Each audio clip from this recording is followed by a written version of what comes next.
Les marchés avec CMC Markets, trading de CFD sur action, Forex et indices. Salut, c'est Trado. Voilà la vidéo de mise à jour pour l'indice parisien et pour Anxeo qui m'a été demandé 30 ou 40 fois. On va commencer par les news du jour. Les news du jour, c'est d'abord la sortie de mon nouvel e-book consacré au momentum, au récit, au CCI. Alors il y a beaucoup de choses dans ce e-book, dans cet e-book, beaucoup de choses qui correspondent à des outils que j'utilise, des signaux que j'utilise, beaucoup de choses en plus que ce que vous trouverez sur la plupart des blogs et des bouquins d'analyse technique. J'ai vraiment essayé de vous apporter une véritable plus-value par rapport à ça. Donc si vous voulez savoir comment fonctionne le momentum, le récit, les CCI et en particulier comment on les utilise dans l'analyse technique et comment moi je l'utilise, n'hésitez pas à y aller. Il y a les exercices corrigés, il y a la vidéo exclusive, etc. Et j'en profite pour vous signaler que demain soir, ce sera le webinaire gratuit. Alors je vous rappelle également que le webinaire reprend en partie le e-book, donc vous aurez déjà une idée assez claire de ce qu'il y a dans mon e-book en assistant à ce webi gratuit demain 24 septembre, inscription gratuite sur le blog. Ah là là, mauvaise journée, regardez le coin des fondamentaux, ça n'a pas l'air si terrible que ça, mais l'accueil qui a été réservé à CNews a été plus que frais. En zone euro, les chiffres qui sont sortis de l'étude Market étaient plutôt mauvais, c'est pas la question. Les chiffres d'activité très décevants avec 0% de croissance en Allemagne, la locomotive allemande qui s'enrhume. Bon, c'est sûr que c'est pas bon, mais on peut difficilement justifier la baisse de près de 2% qu'il y a eu aujourd'hui avec ces statistiques certes mauvaises, mais bon, c'est pas une surprise, faut pas faire comme si. En plus, en Chine, on craignait qu'il y ait une dégradation de l'activité. La Chine a finalement montré une hausse surprise de l'activité.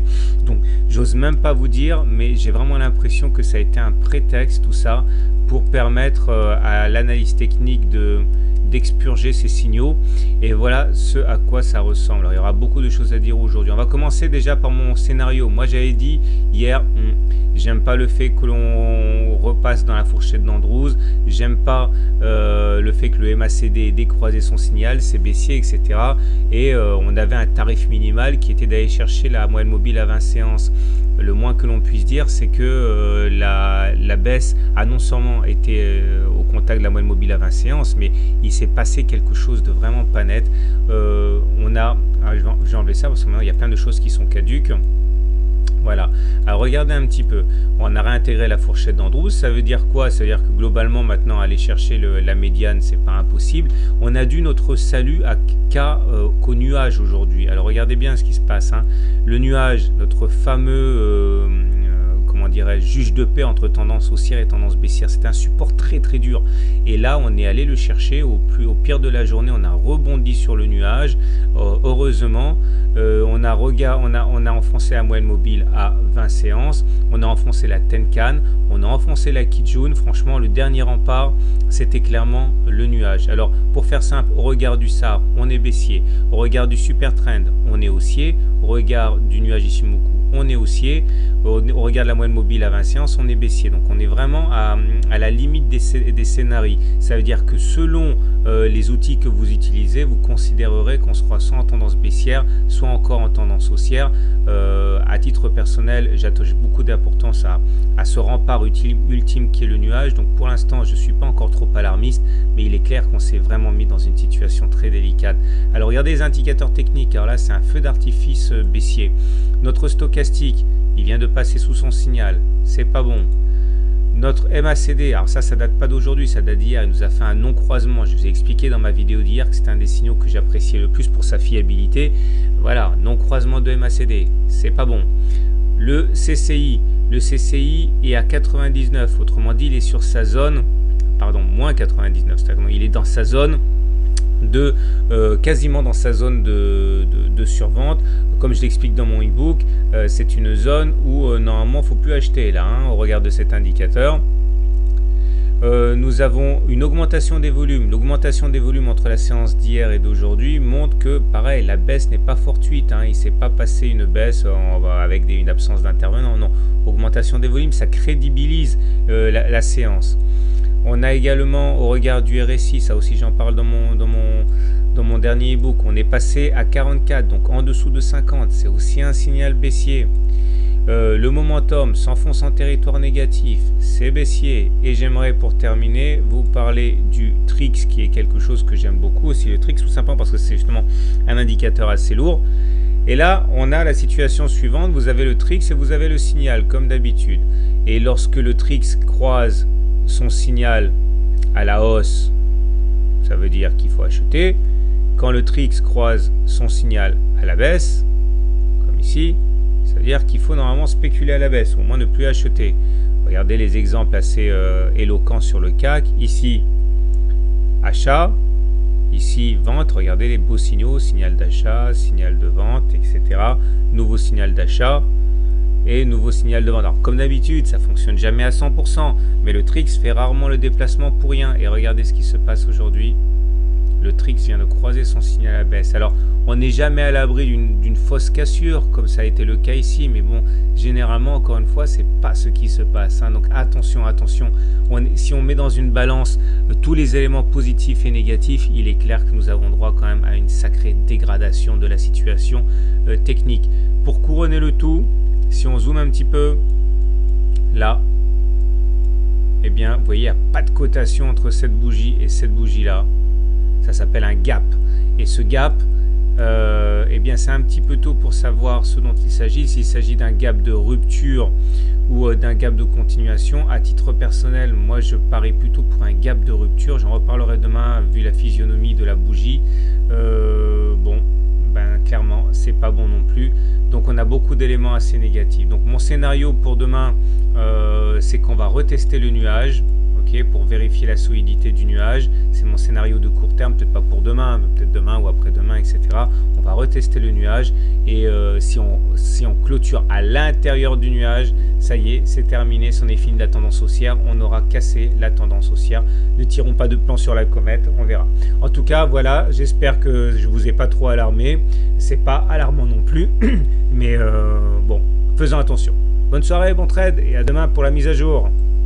Ah non, à tout de suite pour la vidéo donc CO. Chose promise, chose due, voilà la mise à jour de l'analyse technique donc CO qui m'a été demandée de très nombreuses fois. On va commencer par l'unité de temps hebdomadaire, celle des investisseurs, et on va comme d'habitude commencer par un petit peu de pédagogie sur ce qu'est une tendance haussière ou voire même une tendance baissière. Lorsque vous avez des pics qui sont ascendants, comme c'est le cas ici, avec les ellipses rouges, vous êtes en tendance haussière, à condition que les creux soient également ascendants. Dans ce genre de conditions, c'est-à-dire quand la tendance est haussière, il n'y a aucune raison a priori de remettre en cause l'inscription de nouveaux plus hauts et on peut être résolument optimiste. Mais par contre, lorsque les plus hauts et les creux sont descendants, vous êtes en tendance baissière. Regardez ici, ce creux là et ces pics là et là sont bien descendants, donc on est en tendance baissière. Donc clairement sur la valeur Onxeo, pour l'instant la tendance demeure toujours baissière. Et si vous avez bien compris cette théorie qu'on appelle la théorie de Dow, il faudrait arriver à basculer au-dessus des 9,2 ici pour complètement inverser la tendance et basculer en tendance haussière. Autrement dit, la belle hausse à laquelle on assiste cette semaine et qui nous a permis quand même d'engranger près de 20% ne signifie pas pour l'instant que nous soyons en tendance haussière. Pour gratter un petit peu au-delà de la surface, il faut regarder aussi ce que nous enseigne le système Ichimoku. Le système Ichimoku repose sur la position relative vis-à-vis du nuage. Cette espèce de zone bleue, là, ça s'appelle le nuage. Quand on est en dessous, on est en tendance baissière. Quand on est au-dessus, on est en tendance haussière.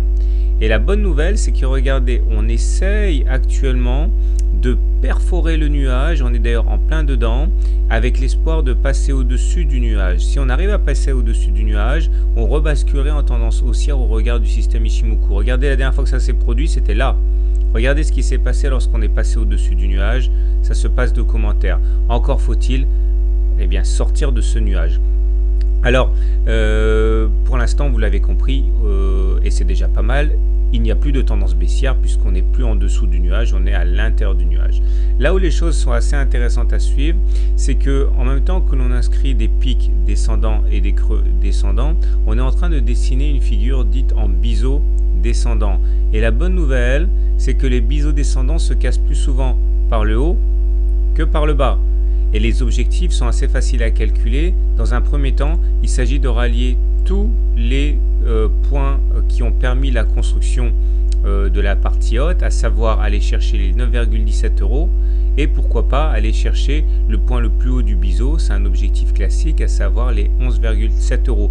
Mais en fait c'est un système à tiroir, vous comprenez que si on sort du nuage, on sera en tendance haussière au niveau du système Ichimoku. Si on passe au-dessus des 9,17 €, ben dans ce cas on aurait inscrit des pics ascendant, ce qui nous mettrait en tendance haussière et qui donc du coup faciliterait le fait qu'on aille chercher le précédent plus haut à 11,7 €. Donc on est dans une dynamique clairement assez porteuse pour l'instant.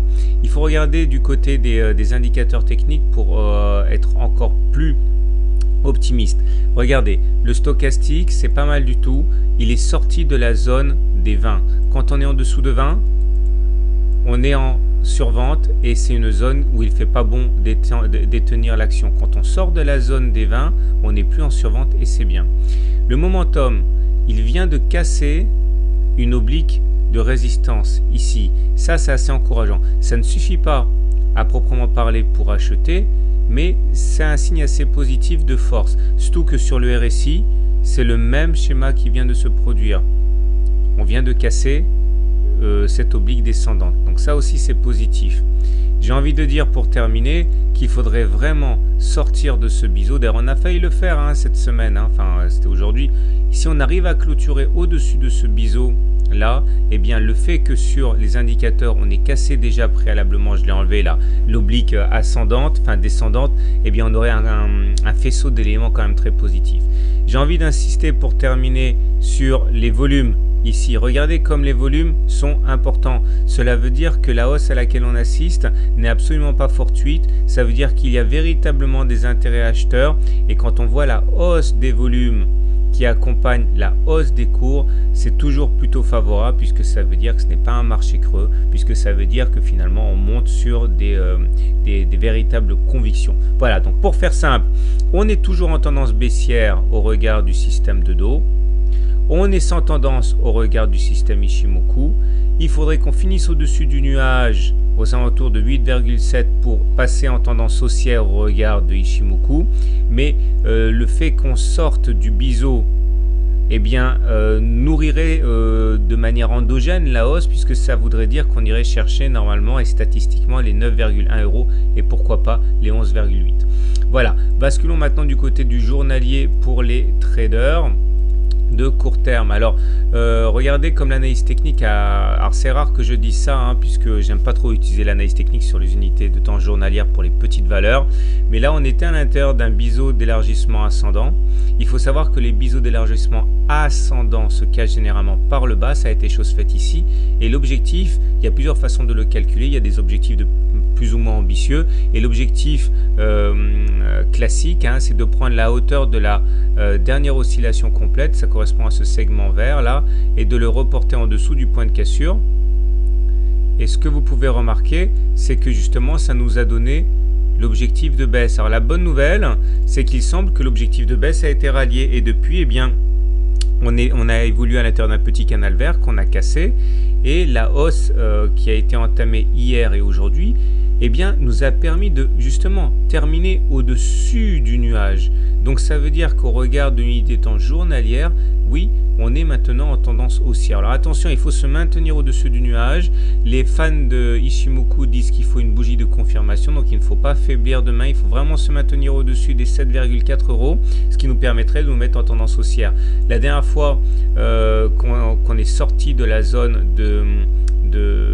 du nuage pour se retrouver au-dessus, c'était là.